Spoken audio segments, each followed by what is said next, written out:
Hey everybody! Wait, what the was that voice? All right, I'm already off the rails, and I just clicked the record button. I don't know why. I started talking like I started talking like a shock jock from the '80s. Hey everybody, this is your man Otto. Like, no, I don't know what was going on in my voice there, but I'll take it again from the top. Hey everybody, welcome back to I don't even know what I'm going to call this thing. I guess I'm tentatively calling it the You Must Be Bored podcast. I'm Devin, back again to rant incoherently about whatever comes to mind. Trying out this solo podcasting thing, kind of following in the footsteps of one of my comedy icons, heroes, Bill Burr, who has an incredible ability just to turn on the mic and vamp for an hour and be interesting the entire time. So, in my pursuit to try to become a better broadcaster, a better host, a better this and that content creator, decided to try to take a stab at, sharpening my ability to just vamp and just talk about whatever is on the top of my mind, whatever might be happening in and around the world.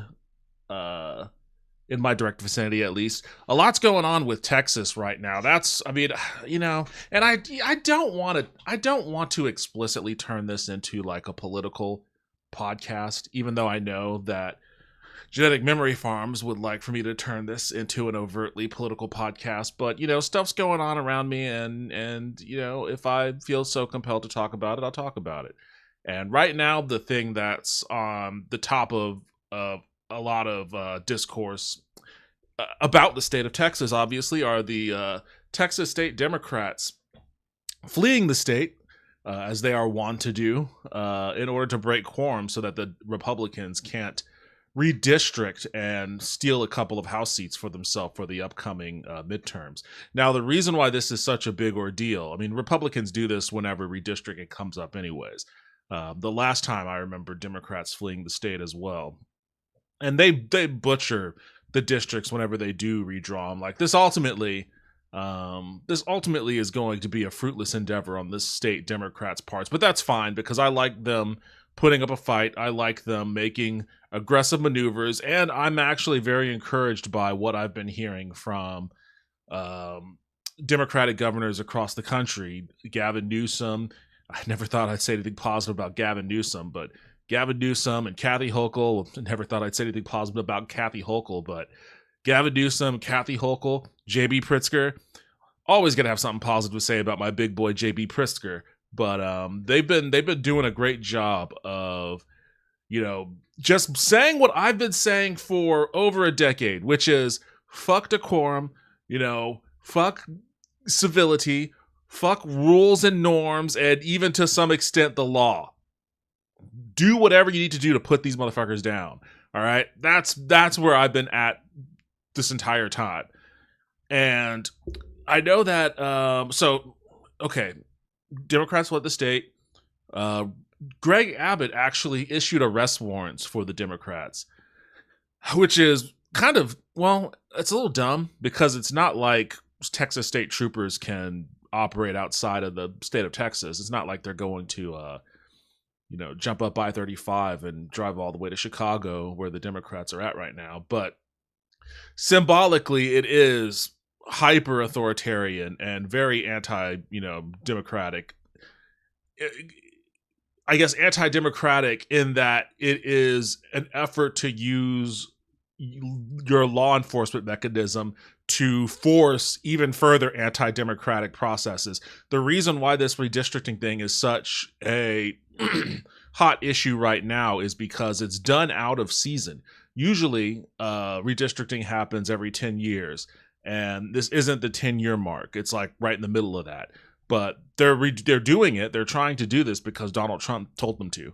Because Trump knows that he's probably going to have his House and possibly even Senate wiped out in the upcoming midterms. And in an effort to buttress against that, he wants to redraw some districts in Texas to make sure that, the likelihood of that happens lessens a bit. So that's what they're doing. And in response to that, Kathy Hochul and Gavin Newsom JB Pritzker, they've all said that they're totally okay with and have started the process of going down a similar path in their states, redrawing the districts to basically zero out whatever gain the Republicans might make redistricting Texas, and maybe even more. And I'm saying do it anyways. Gavin Newsom just posted something, or he just there was a post where he was talking to the media about this, and he was basically saying, if the Texas Republicans end up actually going through with the redistricting, then yes, we will do that here in California. We've already started the process of putting it to the vote this coming November, et cetera, et cetera. And my thing is, to hell with waiting for Texas. Who cares what Texas does at this point? If you have it in your will to make this kind of an action in general, if you think that it's okay for you to do, then do it. You should do it, regardless of what Texas does. Texas can turn around and be like, all right, guys, we're sorry. We didn't mean to chase you out the state. We're not going to redistrict you. Scouts honor. Come on back down to Texas. We'll hash out this special session. We'll get that funding we need for flood victims and all the other things that we actually really need to take care of, and we won't touch redistricting. Texas can say that, and my response to that would still be, okay, cool. California, draw those districts. New York, draw those districts. Illinois, draw those districts. Washington, Oregon, Michigan, Wisconsin, you guys wait in the wings. Minnesota, you guys wait in the wings. Like, hold. I want you to have your plans ready too, but hold. We'll see what happens. We're going to wait and see what happens after California, New York, and Illinois does their redistricting. That's where I'm at on this. That's where I'm coming from. But, I don't think anybody has the appetite for. I mean, they should. People have. Look. I was gonna say that I don't think the Democrats have the appetite for being proactively bold, and they should be proactively bold. It's absolutely what the people want right now, all across the country, and not just Democratic voters too, like independents and even some Republicans. There's just so much going on right now. It's crazy to kind of try to keep your mind wrapped around all of the developments and try to draw lines between them to see how this relates to that and that relates to this. I think, and this is the only time I'm going to talk about this, because honestly, I generally don't care about the subject matter, but it's another one of those things that's popping off. The Sydney Sweeney ad, Sydney Sweeney's American Eagle ad, where she talks about how she has great genes because of her blue eyes and blonde hair and whatnot, and all the eugenics based sort of Nazi propaganda that alludes to, and the little bit of an uproar that caused. Personally, I don't care. I just don't. I can't bring myself to care. Really. I like Sydney Sweeney as an actor, and yeah, she's gorgeous, sure, but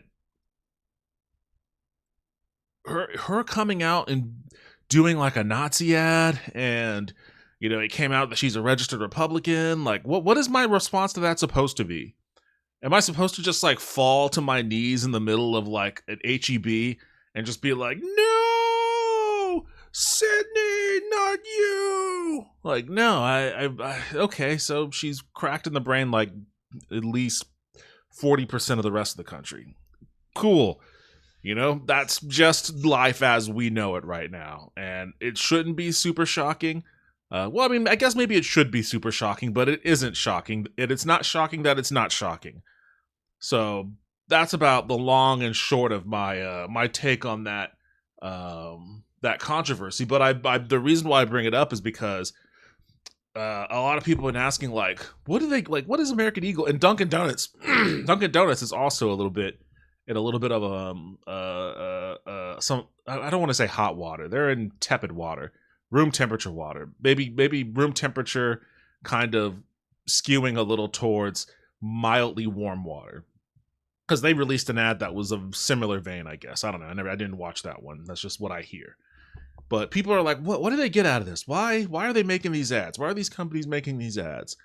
And as best I can surmise, my unsubstantiated conspiracy theory, such that it is one, is that these companies are making these ads basically to suck up to ball wash, and to basically get into good graces of Donald Trump and Stephen Miller, so that hopefully for them at some point in the future, they can get some special carve outs in tariff policy.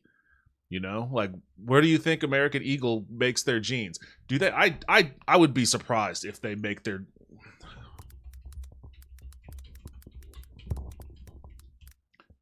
Where does American Eagle make its jeans?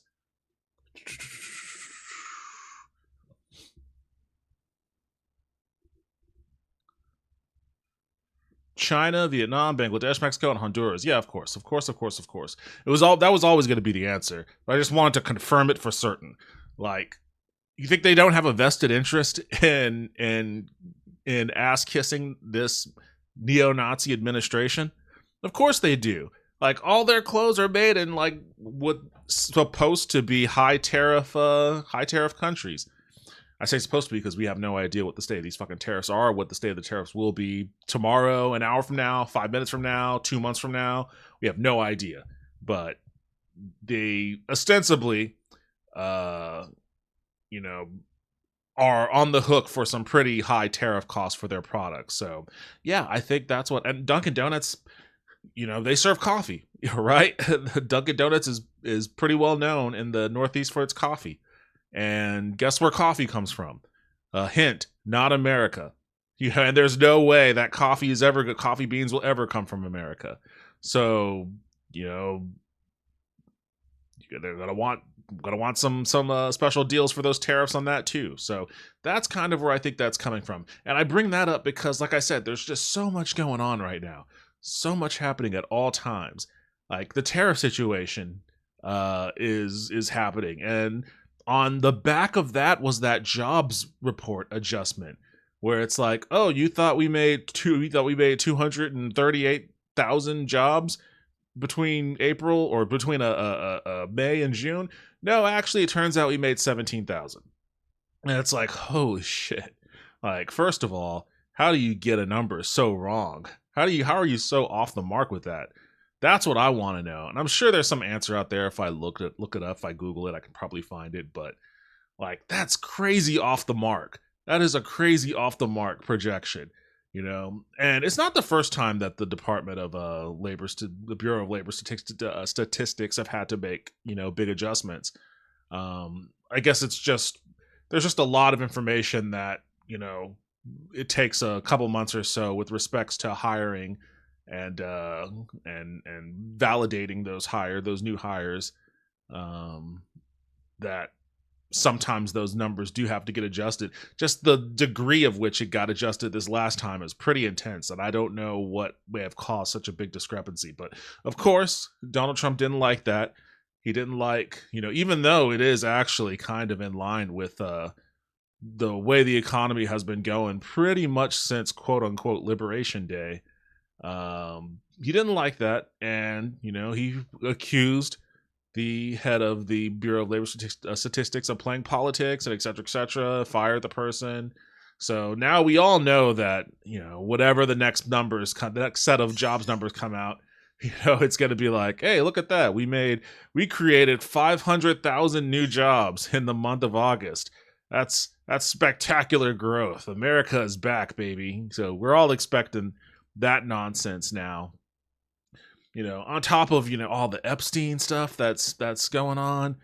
And Jesus Christ, like, there's so much with that, and that's got people riled up. It has had a lot of Republicans riled up. I don't know if the story is dying down now. I think that Mike Johnson, the Speaker of the House, his move to adjourn basically, because, like, the GOP at this point, it pretty much stands for grand old pedophiles. Like, they are the pedo protection party, really. And in an effort to serve in that regard, Mike Johnson recessed Congress early and for the duration of, I think, the month of August, basically to prevent Congress from being able to like subpoena um, the Justice Department for Epstein files or bring Ghislaine Maxwell in for questioning. And even that, like, again, I just reminded myself, Trump's personal lawyer went and talked to her, and then shortly after he talked to her, they moved her out of her prison in her limited security prison in Florida to a minimum security prison in Texas with no video cameras or anything. It's like, it's almost like they're setting her up to be Epstein herself, which I saw Secular talk about, I guess, a part of Jeffrey Epstein's deposition. I think it was a deposition where he stated that he was afraid that Donald Trump was going to kill him. Which is like, okay, well, that doesn't shock me, honestly, but it's just a lot of stuff happening, and I'm not even scratching the surface. I'm not even scratching the surface of all the stuff that's kind of going around, like. And this crazy tangent I just wove down all stemmed from, what's happening here right now in Texas, and it's a lot to keep up with. And you don't have to keep up with everything. That's something that I feel is a message for anybody out there who is more politically minded. That is a message that I think needs to be delivered a little bit more. Is you don't need to pay attention to everything. You can pay attention to some things here and there. That's fine. Doesn't make you a bad person for selectively checking out for the sake of your own mental health, right? And I was doing pretty good. About that for the most part recently. I've been doing a lot of stuff not related to like obsessively paying attention to politics, which is fine, which is cool, and I kind of like that, and I want to get back on that boat, but I did fall off a little bit because it's just been so much crazy shit happening. I wanted to pay attention to it, and some of it's been okay. There's been some pretty decent developments, like the Democrats finally finding their spine, some of them at least. But it is also just a lot. So I do need to do a little bit more of a better job of managing my time away from obsessing about the dire state of our world. And a part of that is getting back into some things that I used to really be into. And it's hard to do. It's hard to do in this environment, in this climate. It's really hard to like. I used to be a car guy, and I've been looking at cars. I would kind of like to get another car. I do enjoy the fact that my current car is paid off, but it's how many years old now? It's about 9 years old, and I put a ton of miles on this thing. It's a Hyundai. Which you would normally, I guess, assume, oh, it's a Hyundai, so it's good quality. And yes, for the most part, it is a good quality car. Granted, I'm coming at this from the point of view of someone that used to drive a PT Cruiser, so maybe my sense of what a good car is and isn't is a little subjective. Although, in my defense, not for a single day did I ever think my PT Cruiser was a good car. I always knew that car was a piece of shit. But this car has been pretty good, but it is a little long in the tooth. It's got some miles on it. I've already had to put in a pretty decent chunk of work on it because I guess the year of my model and subsequent years for Hyundais and Kias, they're known for having oil pan issues and oil leaks. And I didn't know that until I had a oil pan leak and oil got into my electrical harness. So I had to take it to the dealer, and they basically took my engine half apart so they could remove the harness and replace it and clean all the oil out of the, etc. Not a cheap thing to have to do. And I didn't actually, they didn't replace my harness because that would have been super fucking expensive. So I was like, no, don't replace the harness, just clean it and then put it back together. And they told me, they said, yeah, okay, we can do that. There's a possibility that your car might start throwing you, inaccurate codes down the line. And I was like, got it. That's a down the line problem. Like, I'll just pay you this $2,000 and be out the door now, and I'll keep an eye out for those codes. And I think I'm starting to get a little bit more of them now. I'll be driving down the street, and then suddenly my airbag code will come on. I'm like, what the fuck? Why is my airbag deploy light on? And then it'll stay on for a while, and then a couple days later it'll shut off, and then like my tire pressure monitoring service thing will come on and be like, oh, we can't get the pressure on your tires. It's like, okay, that kind of sucks. It's not necessary, but it is helpful to know. And things like that are starting to pop up with it, and like the engine sounds a little rough now. I'm probably due. I'm definitely due for a tune-up, but it also has made me think, like, I am someone who has always been kind of future focused. I always like to be. I'm always inspired by really cool things, inspired by new things. It's a part of why, like, there's been a bunch of like, pro-China propaganda, and I say propaganda in a neutral sense. I don't mean, whenever I say propaganda, I generally tend not to mean it in a negative connotation. It's just a thing. Propaganda is just, promotional materials to sell an agenda. Whether that agenda is good or bad is completely independent of that. So you can definitely have bad propaganda, but you can have good propaganda too. But when I say Chinese propaganda, I just mean there's a lot of media, on TikTok and Instagram and stuff that is created to portray China in the most positive light. And the interesting thing is, when you ask the question to yourself, okay, what would Americans who maybe don't know a lot about China, what would they view? What would they see from a Chinese propaganda standpoint that they would say as a big positive, something that they could see as propaganda, but then also at the same time be like, yeah, okay, that's cool, I like that. And the answer to that question, honestly, is just living good. Like, just videos of people in China living well. That's propaganda to Americans. Like, that's all it is. Like, life for so many people in this country has gotten so fucking rough that turning on TikTok or whatever, and seeing Ching Chong, I think that's how you pronounce it. I'm not being racist, okay? That's not me being racist. I believe the name of the cyberpunk city is either Ching Chong or Ching Kong or something like that. But like, seeing, the train that goes to the building and all the lights looking on the buildings looking awesome at night, etc., etc. Seeing all the old people in I forget the other town I was looking at, Chengdu, I think.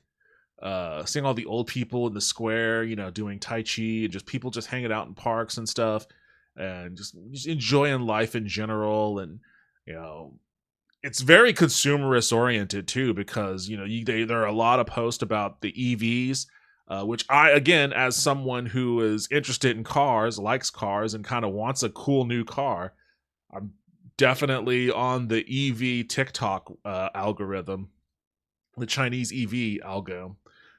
You see a lot of those and a lot of like other products and stuff, and it really made me realize something. Like, and I'm going to tell a little bit of a story here. I was working at a company a few years ago, and we hired this dude who was an H-1B worker from India. He went to college in NYU and all this stuff. He was a really bright dude, a really cool guy. I liked him a lot. And I remember because he was on my team, and I was like, you know what? I'm going to take you to one of my favorite restaurants here in Austin. So we worked downtown, and I guess when he moved here, he got an apartment downtown, and the only parts of the city he's ever been to was the airport, and then Ubering from the airport to his apartment, and then going to the office, which is all downtown. So I guess he's only ever really seen like, and not even like the sketchy-ish areas of downtown. Not that there are too many of those, but like pretty good areas of downtown, like the hipster areas. So he hadn't really seen, I guess, much of Austin outside of that area. Now I'm not sure about his experiences in New York, but just talking strictly Austin. So the place I wanted to take him to was way up north. So I'm like, all right, hey, it's a little bit of a drive if you don't mind, but I'm driving and the food's awesome. So he's like, all right, let's go. So we get into my car, me, him, and a couple of our other coworkers, and we're driving up I-35. And I'm driving, he's in the passenger seat, and he's looking around. And he's a little dismayed. And I'm like, I asked him, I looked at him like, hey, what's up? And he's like, I can't kind of believe what I'm seeing. And I'm like, what are you talking about? And he was like, I wasn't expecting to see so much poverty. And I was like, poverty? And I'm looking around, and I've lived in Austin for like 25 years at this point. So going up and down 35, this is pure muscle memory. Everything that I'm zooming past is old hat to me. So he says poverty. I'm like, poverty? And I'm looking around and I'm like, yeah, you know what? I don't know if poverty is the right word I would use. Certainly run down. A lot of the city looks run down, but maybe poverty is the right word because there were a lot of homeless people panhandling. This was at a time when tent cities were a thing before, I don't know what happened to all those homeless people. Can only assume that Greg Abbott made horse paste out of them, but this was when there were a lot of tent cities, under interstates and on the side of the road and all that. There were a lot of homeless people. This is probably around when was this? 2018? 2018, 2019? I can't quite remember when. But yeah, I mean, it was a lot of that. And I remember I was like, really? Like poverty? Yeah, I guess if like the only part of Austin you're used to is like the gentrified areas, then yeah, when you step out of that zone, it can kind of be a little bit of a culture shock. And I said to him, I was like, that's interesting. I guess it is a little, but then I was like, well, what did you expect though? Like, what was your expectation? And he was telling me, well, where I come from, the image of America is one of prosperity and opportunity and for lack of a better word, he didn't use the word, but for lack of a better word, abundance. And he was like, so that's kind of the vision that, we're sold of America, but we're never told about this side, about this part. And I thought to myself, I was like, that makes a lot of sense. If it's one thing that America has going for it better than pretty much any other place on the planet is we've got an excellent PR firm. The media that we export, in terms of both like film, television, music, but also just like commercials, advertising for any one of our products, any one of our millions of products. Like the media that we put out into the world definitely sells a highly sanitized and glamorous version of America that does exist, but it certainly isn't the America that like the majority of people either relate to or interact with on like any kind of regular basis. So it was interesting to hear him say that, and like I didn't say much about the topic after that because I didn't want to overload him. I wasn't gonna sit there and like explode into a fucking Marxist Leninist deconstruction of capitalism or anything like that. I was just like, yeah, that's interesting. Like, I guess I could kind of see that, but yeah, we definitely have our problems here too. But I mentioned that story because as I'm watching these Chinese TikToks, it hit me because like I'm thinking, I've seen these TikToks for a while and whatnot, but when I got laid off, and was jobless for 4 months, I had a lot of time to watch TikTok, a lot of time to reflect on, the state of our situation. And, a big part of escaping the impending despair and doom that I was feeling. Not just losing my job, but losing my job at the start of a Trump economy. You know, it's like, hey, you don't have a job anymore. And oh, by the way, we're firing everyone in the government. We're arresting all the day laborers, construction workers, and ag workers. We're putting tariffs on everything. So good luck finding something else. Like we're firing everyone, and you're first. So like the hope and the hope for opportunity is at a unfathomable low level at that point. So I was actually watching those TikToks to kind of escape my dire, prospects. And it helped. It helped. I was watching them and I was like envisioning, oh man, what would it be like if I lived, just a life where I could just chill and not have to. Yeah, that's not to say that it's like some fucking utopia over there. They have their problems too, but you know, few in the first world, I would say, have problems like Americans do. I think America is probably getting some well-deserved blowback for how it's treated the global South, basically.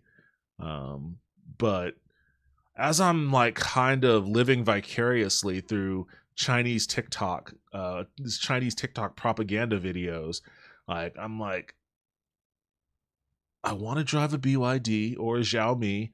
I want to go to the cyberpunk city and hang out there. Go to a nightclub at night and cafe or whatever during the day. Do a drone taxi. That would scare me shitless, but that'd be cool to do. Like living in these cities and whatnot. They seem cool. They seem awesome. It seems like the rent for all the propagandists on that I see that are talking about. I live in this apartment. I only pay $300 a month. This big 4-bedroom apartment with this, with the skyline of the city behind me, and the utilities are all accounted for. I only pay $300 a month, and blah blah blah blah blah. And it's like, God damn, that sounds so fucking nice right now. Like as my homeless ass is staring down the barrel of like a massive mortgage payment coming up on me, and it's like I pay $200 a month and I'm driving a Xiaomi 7 or whatever, or all of this and all of that makes it just look so cool. Look at how all these people are just having fun. And at the same time, at that time, iShowSpeed was streaming his China run. So like even if I wasn't watching like those videos of China on TikTok, like I was either seeing clips or he would be live and I would just watch him.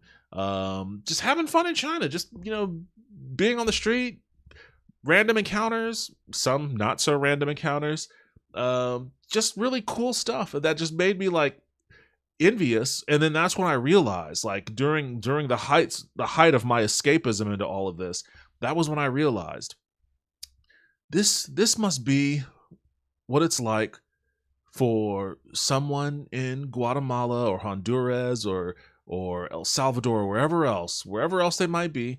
Maybe even some parts of China, because we do get a lot of Chinese immigrants that flee to America.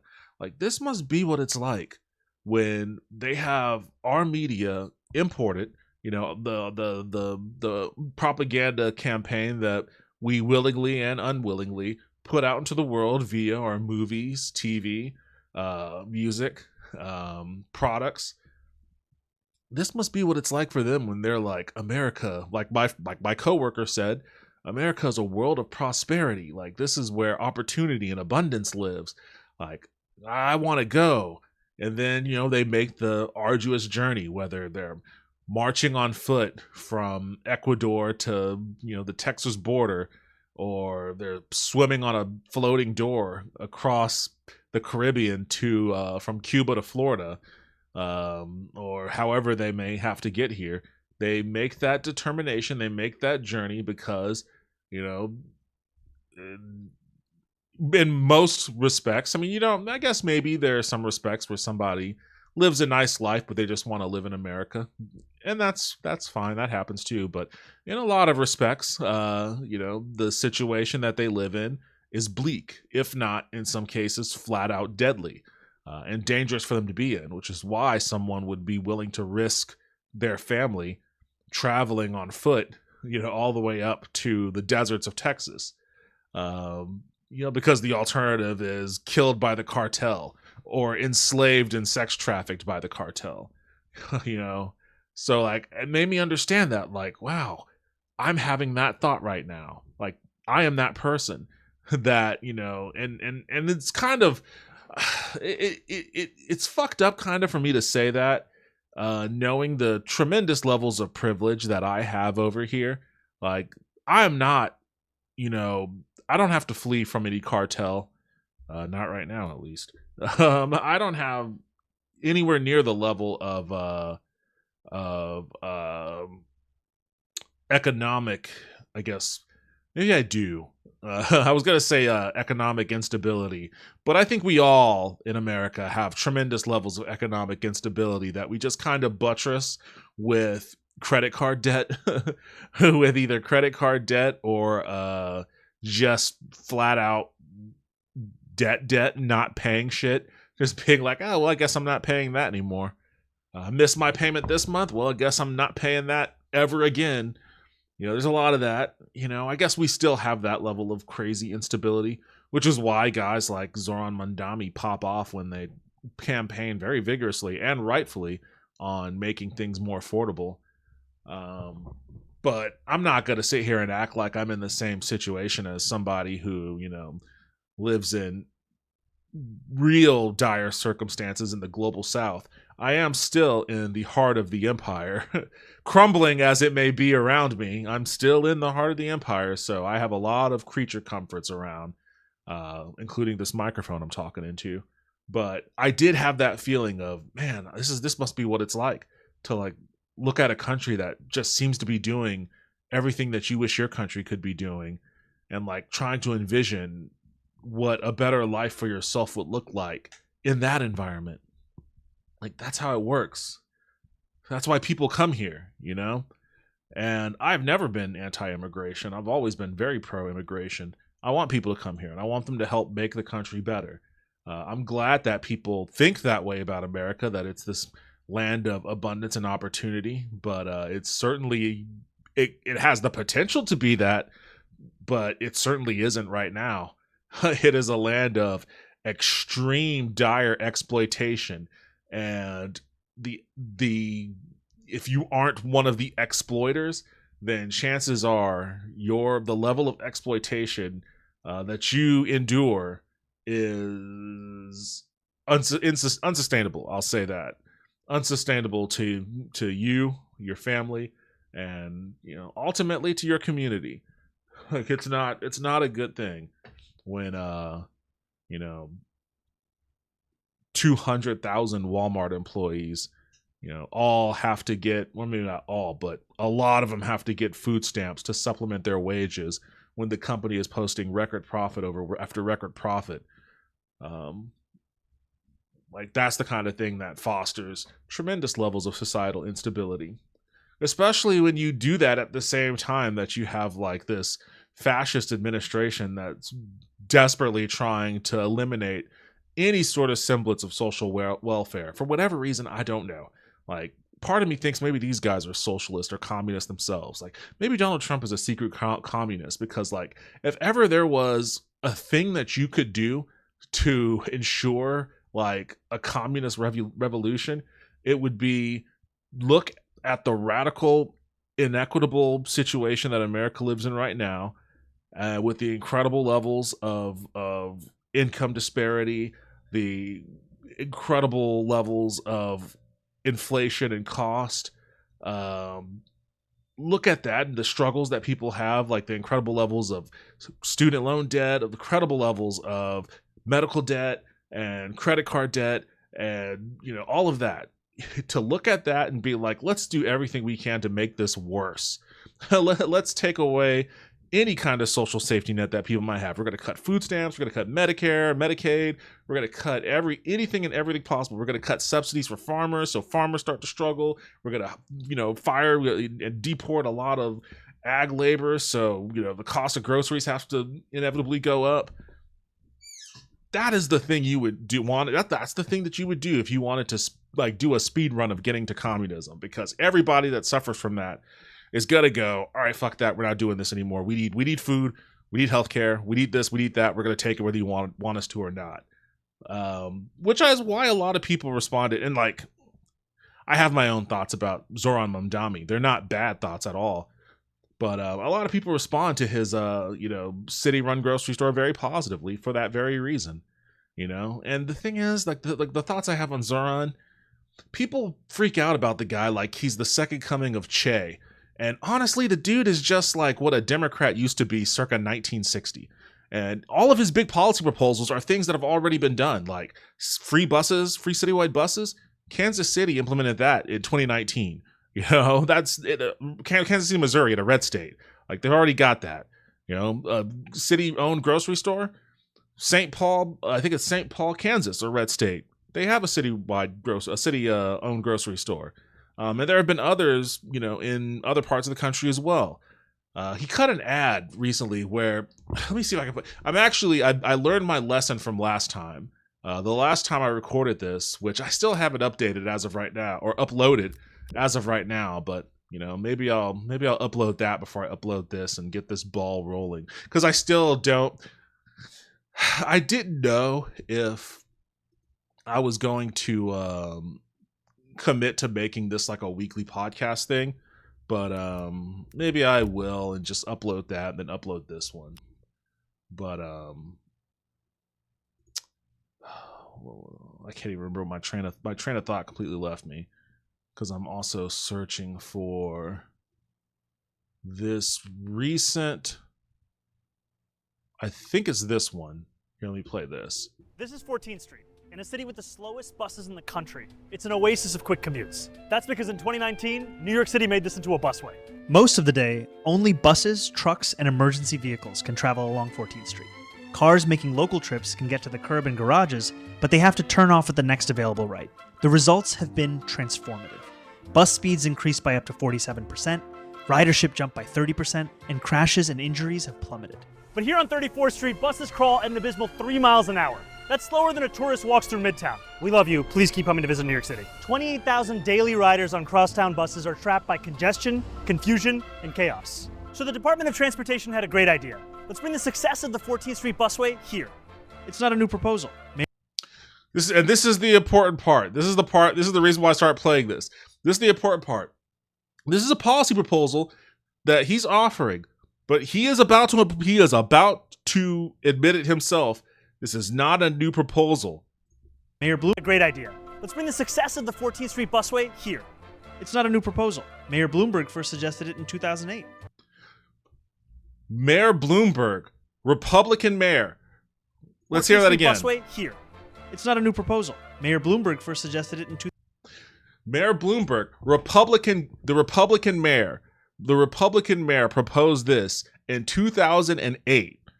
In 2008, like almost 20 years ago. Like, this was proposed by a Republican mayor almost 20 years ago.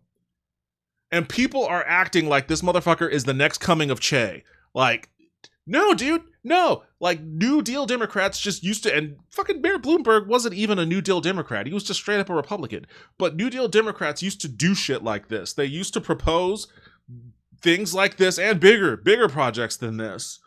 So, like, the idea that, like, this dude is some fucking communist revolutionary is insane on the face of it. Like, he's just what a normal Democrat should be. But, like, the party has moved so far to the right that any Democrat that's, like, slightly to the left of Richard Nixon is looked at like they're, fucking Fidel Castro reincarnate. So that's a crazy part of the situation. I don't even know. My mind is so scattered right now. I don't even know what got me onto the subject matter of Zoran. I'm sorry about burping in the mic. I just made myself a fucking amazing batch of spaghetti. Wolf that thing down quick too. I should probably take my time next time. But yeah, I mean, I don't know. I can't remember what my train of thought was. So it's probably better that I don't try to recapture that. But there is actually, I haven't seen this yet. I saw this pop up on my feed but I want to watch this because, like, I guess it speaks a little bit to, like I said, if you, and maybe that's what got me onto the Zoran thing. Like, the best way to speedrun a communist revolution is to make life as unbearable as possible for normal people. And if ever you want a little snippet of what I might mean by that, this is audio from a town hall in Lincoln, Nebraska, famous communist stronghold, Lincoln, Nebraska, of Rep. Mike Flood from a town hall recently. It talks about two big changes. It talks about two big changes to the Medicaid program. One of those changes is that if you are able to work and you are able-bodied, you have to work. If you choose not to work, you do not get free health care. You do not get free health care. Booing. Okay. So here's a question. Do you think that people who are 28 years old that can work and refuse to work should get free health care? I don't think that a majority of Nebraskans agree. They erupted in cheers. He said, "Do you think that people who are 28 years old that can work and refuse to work should get free health care?" The crowd erupted in yes. The crowd of Lincoln, Nebraska erupted in yes. And then he has to, like, play this off. He has to do this whole ventriloquist act where he's like, well, I don't think the people of Nebraska would like. The thing is, nobody likes private health insurance, okay? And nobody likes having to deal with the uncertainty of whether you're going to have health care. And again, I say this not just as someone who's always held this ideological belief, but as somebody who just lost health care because, I got laid off. Like, nobody wants to deal with that. The uncertainty of your health care because of the whims of the market, especially when the market is as radically unstable as it is right now. Especially when the market is as radically unstable as it is right now. This notion, like, first of all, why should I fucking care if someone doesn't want to work and gets health care? Why should I care? Like, what does it mean to me? What does it mean to me that someone who, like, broke their ankle, falling down the stairs, gets to go to the hospital and get a cast, even though they don't put in a solid 40 for some asshole that wants to exploit, fucking immigrant labor? Why should I care about that? Why should I care about that? Go get your fucking cast put on. That's what I say. Like, I don't care. And it's more cost beneficial for me if we do it the single payer healthcare way. I have healthcare now from my current employer, but I got to pay out. And honestly, the healthcare plan I have right now is pretty sweet by private healthcare standards. It's a benefit of the company that I work at, but I pay roughly $75, $80 a month. Or no, hold on. I think it's just shy of $100 a month for my healthcare. Before I was paying around $150 a month. This is just shy of $100, so it actually is a pretty sweet deal in that respect. But that's because I'm a part of this pool, right? And we all have to pitch in for the pool, and the pool, blah, blah, blah, blah, all that kind of stuff. Single payer healthcare, everybody who's a citizen is in the pool. They all pay in, which means that you could drastically reduce the percentage that comes out of your paycheck. So instead of paying 20% of your paycheck to pay for your insurance that's going to deny you coverage, and you have to, you have a $5,000 deductible, you pay 5% of your paycheck instead of 20%, and you don't ever get denied things, because that's just it's not profit driven anymore, right? Like, I think more and more people are starting to wake up to that notion. I think more and more people are starting to dismiss wholeheartedly the conventional conservative idea of, you don't deserve human dignity if you don't have a monetary worth to like a capital owner somewhere. I think people are starting to like shake that yoke off of them. That's a part of that is just everybody's shared collective experience dealing with healthcare. There's a reason why, a huge chunk of the country erupted in celebration when that guy who may or may not have been Luigi Mangione killed that healthcare CEO. And there's a reason. It's because, a huge chunk of the country shares that dude's supposed frustration. And they've had to deal with healthcare in that respect. That's why I say the fastest way to speedrun a communist revolution is to, make life as unbearable as humanly possible for as many people as possible. And you kind of see it. That's why this crowd in Nebraska is like, cheering wholeheartedly for 28-year-olds that can't work and refuse to work getting free healthcare. It's wild. I didn't intend to go off on such a, and that's the thing. I turned this thing on and I was like, all right, well, I don't know what I'm going to talk about. I kind of don't want to turn it into a political thing, but that it just somehow it exploded into that because there's just so much going on.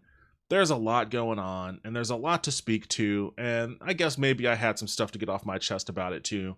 I still don't want this to turn into like an overtly political podcast or anything like that. But some things, I guess, if they percolate in the brain, then I'm gonna speak to it. So I guess that's all there is to say about that. That's all there is to say. And Zorhan Mondami is just a Democrat from the 1960s. That's all. That's all. He's nothing special. He's great. I like him. If you live in New York, I hope you vote for him.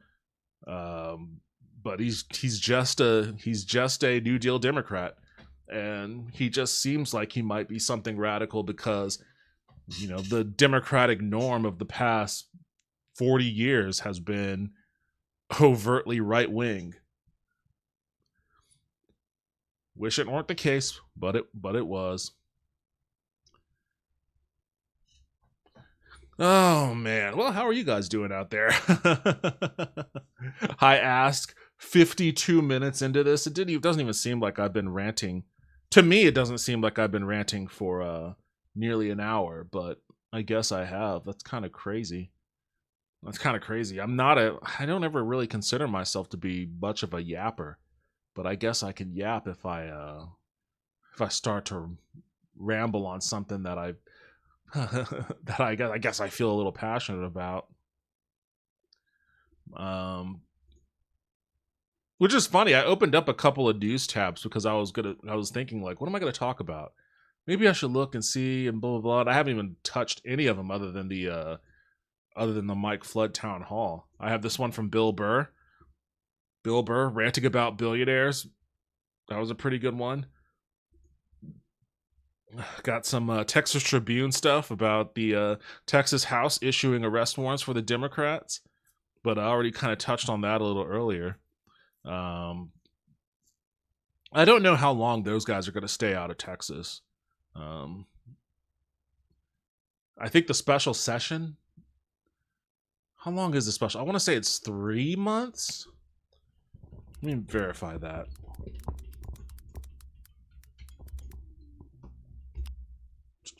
How long is the Texas special session? It's actually 30 days. Okay.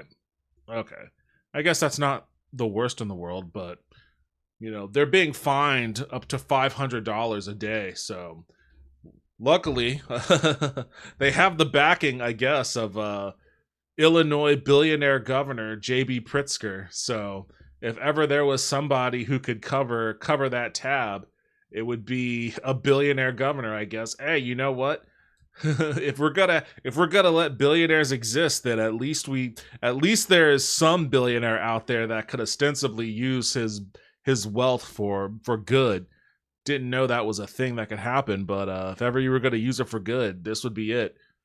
Pay for those fines and put all those guys up in a nice hotel room somewhere for a month if they feel so compelled to stay for a month. That's the thing. Like, a month on the lam, that's a juicy ask, you know?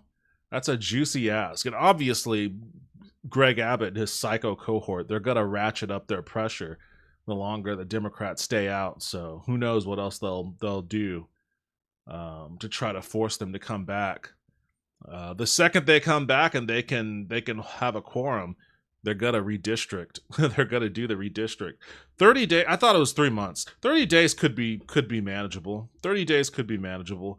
But again, the Republicans are also hitting them with fleeing the state during the special session at a time when we need to help our flood victims. The Democrats are abandoning the flood victims. They're playing that game too.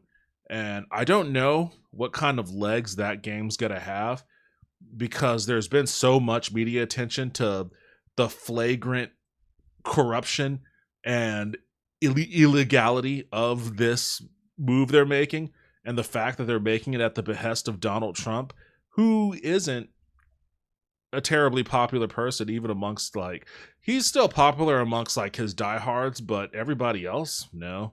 So, like, I don't know how much legs the whole Democrats are abandoning the flood victims narrative is going to have, but assuming that it has no legs at all, 30 days on the lam could be doable.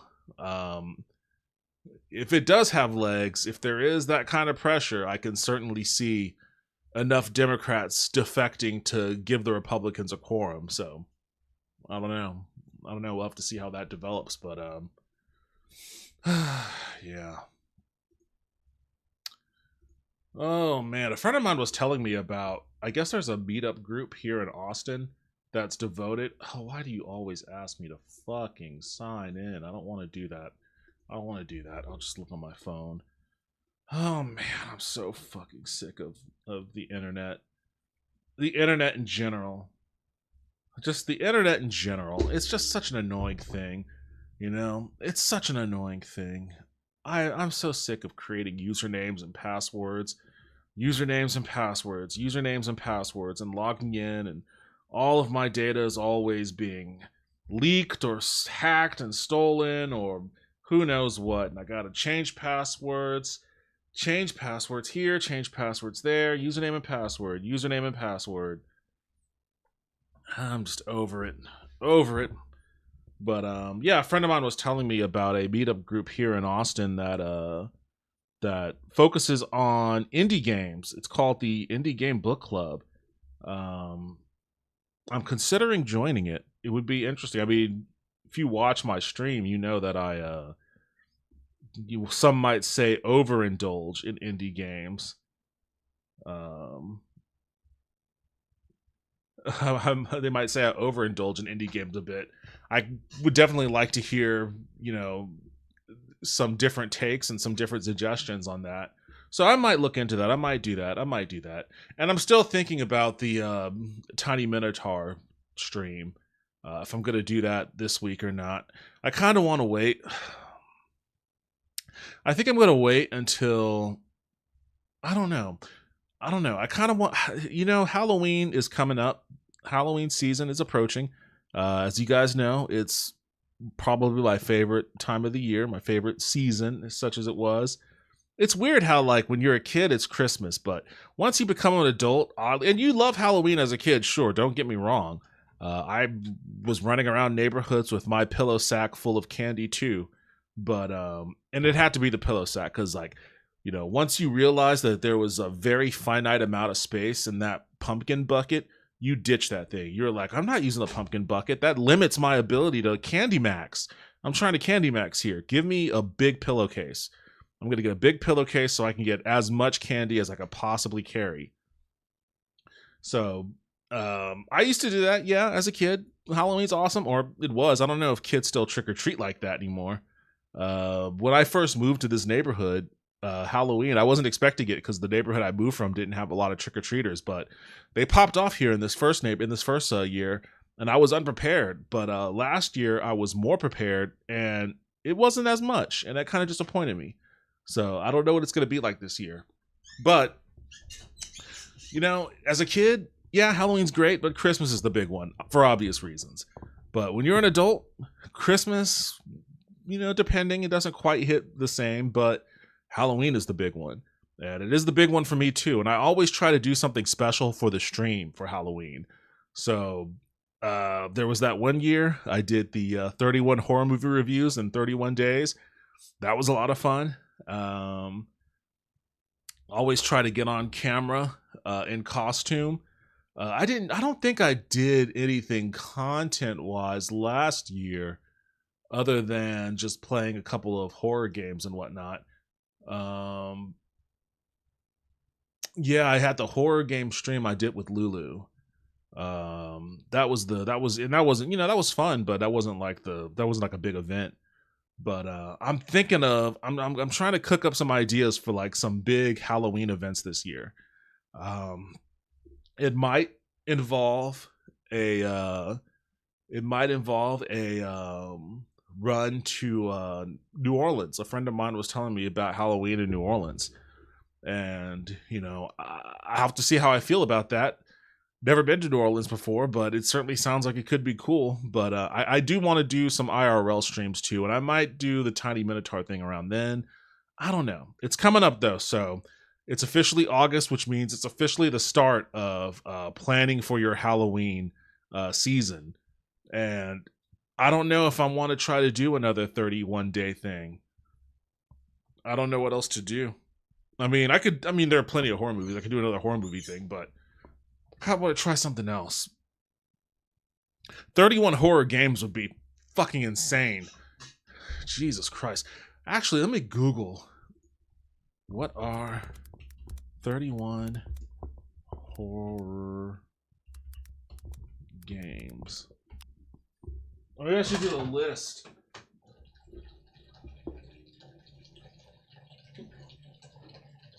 All right, somebody. I'm not pissing, by the way. I know that probably sounds like I'm really draining one in the toilet, but I have a water cooler next to my computer, so talking like I have been, ranting like I have been for an hour has left my throat a little parched, so gotta refresh myself a little.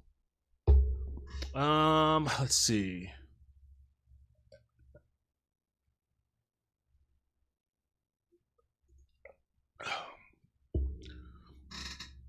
Oh, Google's AI overview pulled together a list for me. Let's start at what? Huh? This is only 26.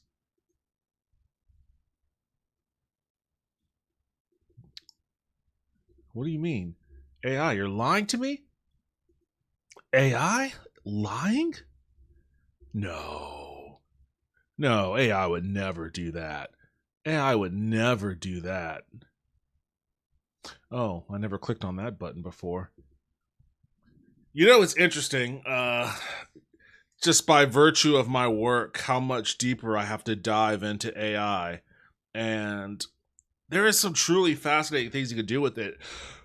But there are also some truly restricting limitations that it has.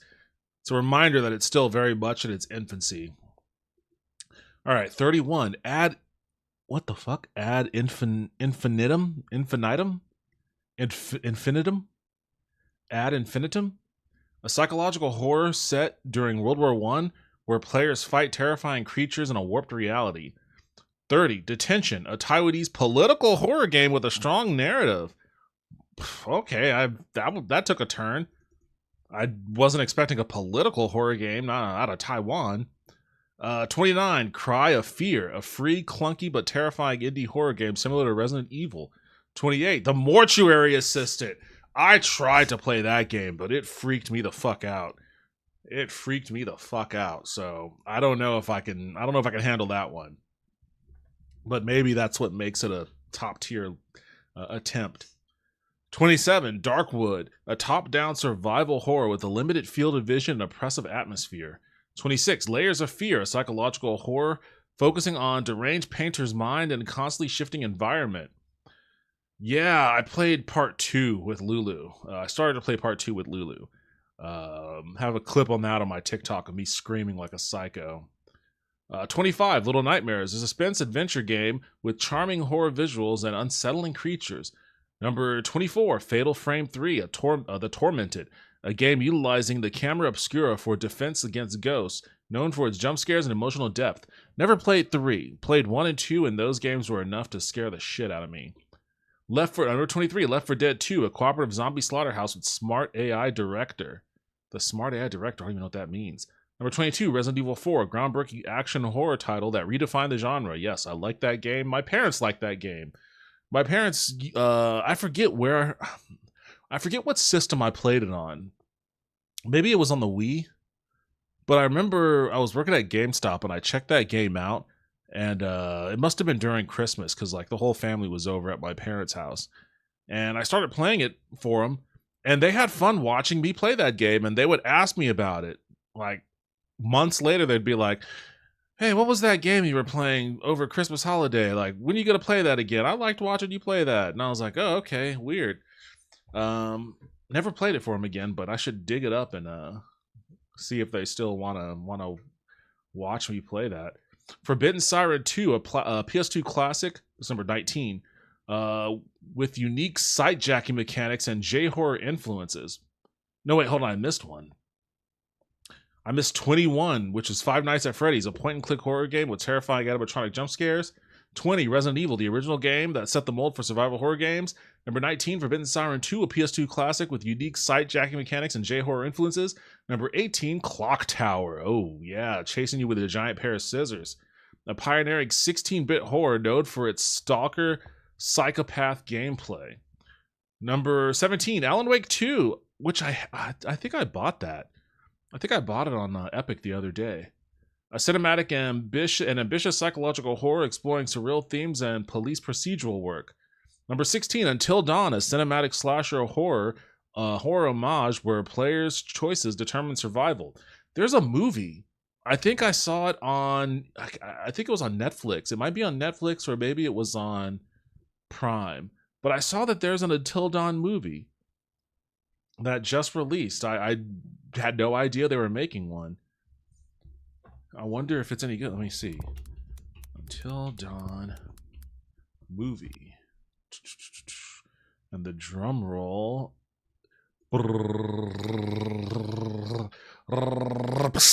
Alright. Critic score of 52%, audience score of 67%. Okay, so that means it's probably a fairly decent horror movie, honestly. That probably means it's fairly decent. Number 15, Dead by Daylight, a popular asymmetrical multiplayer horror game where survivors escape a killer. 14, Visage, a psychological horror game influenced by PT, featuring paranormal activity and sanity management.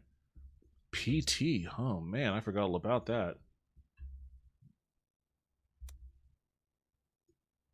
Who knew that PT was no, what the fuck? Oh my god. Google. Who knew that PT was still that's so crazy. Like, it was just a demo. And not even like an expansive demo. It was really more of like a tech demo. And it was so impactful that tech demo inspired so much. Man, whoever decided to cancel that one dropped the ball. Like a tech demo that inspired so many things.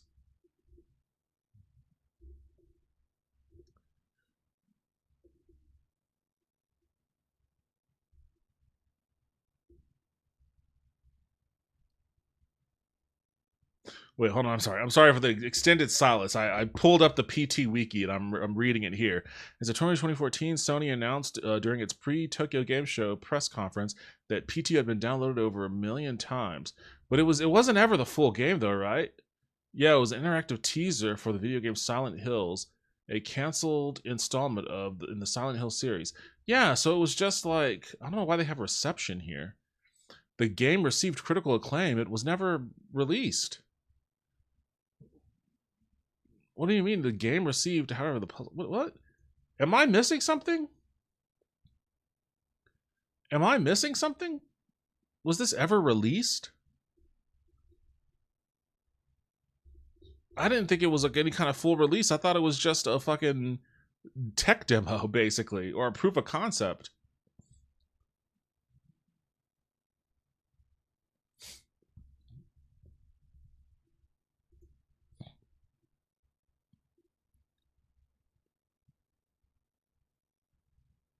Polygon ranked it as his 10th best game of the year, and Slant Magazine staff ranked it as the 8th best video game of the year.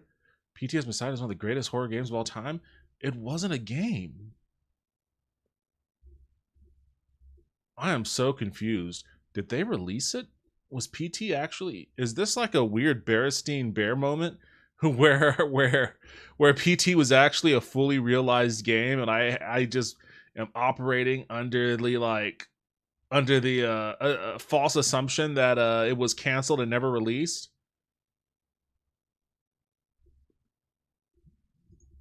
Oh man, this is blowing my mind.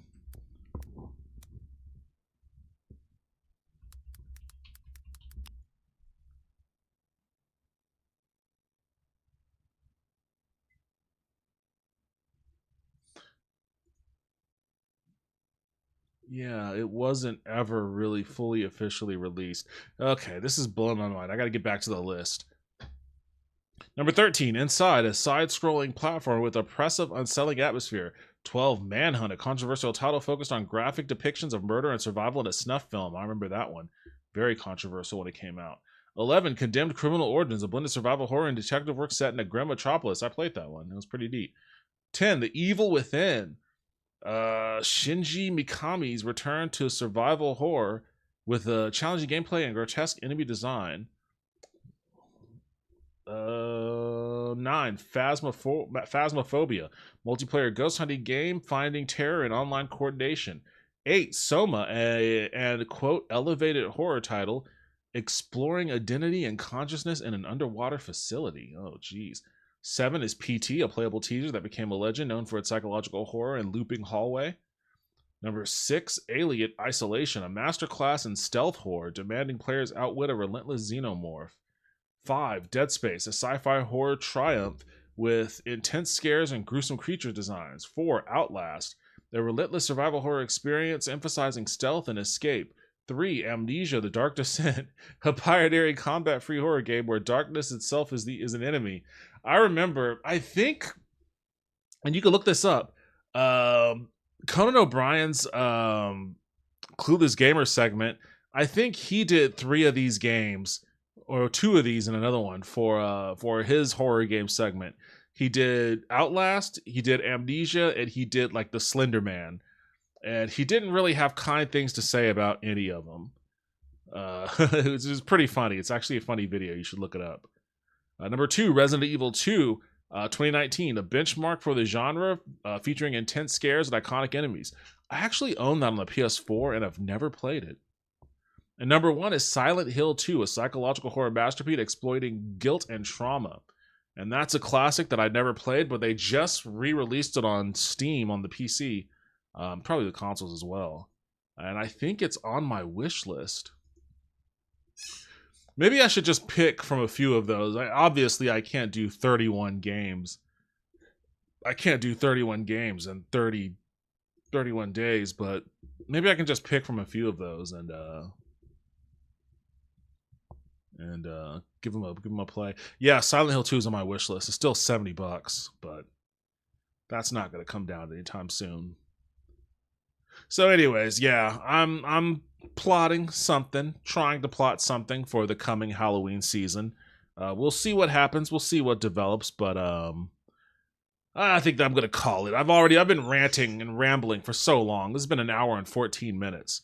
So yeah, if you stuck around for all of this, then you definitely must be bored. Maybe that is the name of this podcast, the You Must Be Bored podcast.